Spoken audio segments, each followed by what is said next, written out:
In for change कार्यक्रमात मी संजय आवटे आपल्या सगळ्यांचं स्वागत करतो।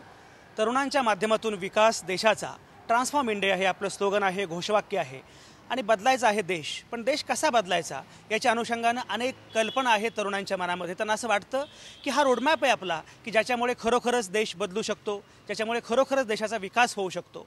आज आपण आहोत पुण्यामध्ये, पुण्याच्या मॉडर्न कॉलेजमध्ये आणि मॉडर्न कॉलेजचे अनेक विद्यार्थी आज आपल्यासोबत आहेत। त्यांच्या मनामध्ये देश बदलण्याच्या अनुषंगाने बऱ्याच कल्पना आहेत। खरोखरच कसा बदलता येईल देश, काय करायला पाहिजे? देश सध्या तरी आम्ही फायनान्शियल लिटरसी ह्या विषयावर खूप गहन चर्चा करता येण्यासारखा विषय आहे हा खरं तर। कारण आत्ताच जनधन योजना ही एक योजना नवीन इम्प्लिमेंट झाली। त्याच्याप्रमाणे सगळ्या गरीब किंवा रुरल अर्बन दोन्ही ठिकाणी बँक अकाउंट्स उघडण्यात यायला पाहिजेत किंवा ज्यांचे नाही आहेत किंवा त्यांना काही माहिती नाही आहे बँक अकाउंट्स किंवा फायनान्सबद्दल काहीच अंदाज नाही आहे, त्यांच्यासाठी हे एक योजना इम्प्लिमेंट करण्यात आली होती। तर त्याच्याप्रमाणे आत्ता जवळजवळ 5 कोटी बँक अकाउंट्स उघडण्यात आलेत।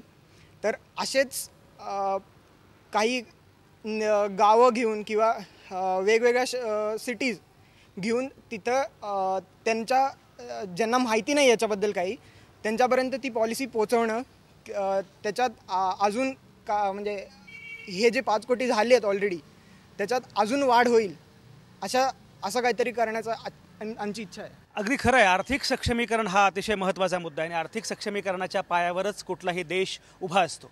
पण केवळ आर्थिक सक्षमीकरण पुरेसं नाही आहे, त्यासाठी आपल्याला सगळ्याच गोष्टी मुळातून बदलायला पाहिजेत।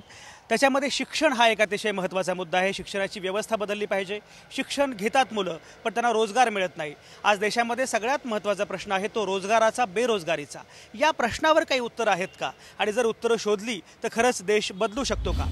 लोकसंख्या वाढीमुळे असं झालं की आपल्याला आहेत रोजगार पण त्या सोर्स आपल्यापर्यंत पोहोचतच नाही। लोकांना एक्सपिरियन्स काम केल्याशिवाय येणारच नाही। त्यामुळे आपण थोडंसं पहिल्यांदा त्यांना काम दिलं पाहिजे की बाबा बेसिक तुम्ही करा, मग नंतर आम्ही तुम्हाला देऊ। तर असं केलं तर आपला फायदाच आहे सगळ्यांचं। अनएम्प्लॉयमेंट वगैरे खरं, एकूणच सक्षमीकरणाशिवाय पर्याय नाही आणि हे सक्षमीकरण करायचं असेल तर तुम्हाला सगळ्याच अंगाने करावं लागेल। And the basic issue is of women empowerment. So what do you think about? Initially, women were looked on upon. There were gender stereotypes attached with women. First, women were only supposed to be married and have children, but now women are stepping out of the houses. They are also working. Even the government has set up a lot of policies, reservation schemes, so that women can also come and get opportunities in the field of employment. A lot of schemes have been introduced, so women are also setting up to come out of the houses. Even we as women should take initiative to give our best shot when it comes to education and other fields of interest. केवळ स्त्री सक्षमीकरण असं म्हणून चालणार नाही, तर त्यासाठी खरंच मुळातून काही करण्याची आवश्यकता आहे। पण हे सगळं करत असताना ज्या प्रकारे शहरं वाढत आहेत त्याच्या अनुषंगाने शहरीकरणाच्या बद्दल विचार करण्याची वेळ आलेली आहे। शहरीकरण हा एक महत्त्वाचा मुद्दा आहे।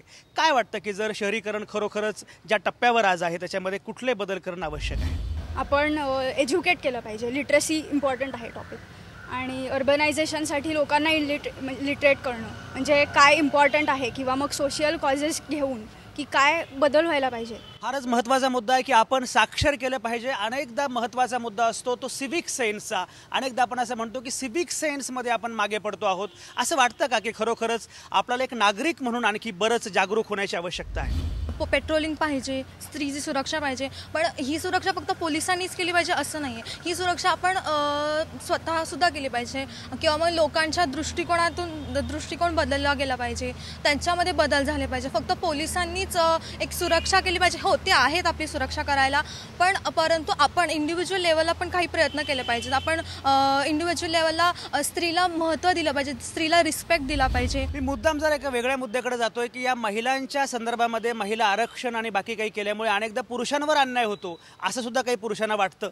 तर खरंच महिला आरक्षणाचं जे काही धोरण आहे ते कितपत योग्य आहे? नोकरीपासून ते अगदी संसदेपर्यंत, राजकारणापर्यंत महिला आरक्षणाची आवश्यकता कितपत? जसं आता आपल्याकडे वुमेनचा रेशो आहे, जशी बायकांना म्हणजे महिलांना आपल्या समाजात वागणूक मिळते, रिझर्वेशन त्या लोकांसाठी आहेत जे सक्षम नाही आहेत। त्यासाठी मेल्सवरती काही इफेक्ट होतोय, त्याच्यावरती क्लॅशेस होतात, याचा काही संबंध नाही आहे. म्हणजे असे अनेक प्रश्न आहेत की ज्या प्रश्नांच्या अनुषंगानं तरुणांना विचार करायचा आहे, त्यांना देश बदलायचा आहे, जग बदलायचं आहे.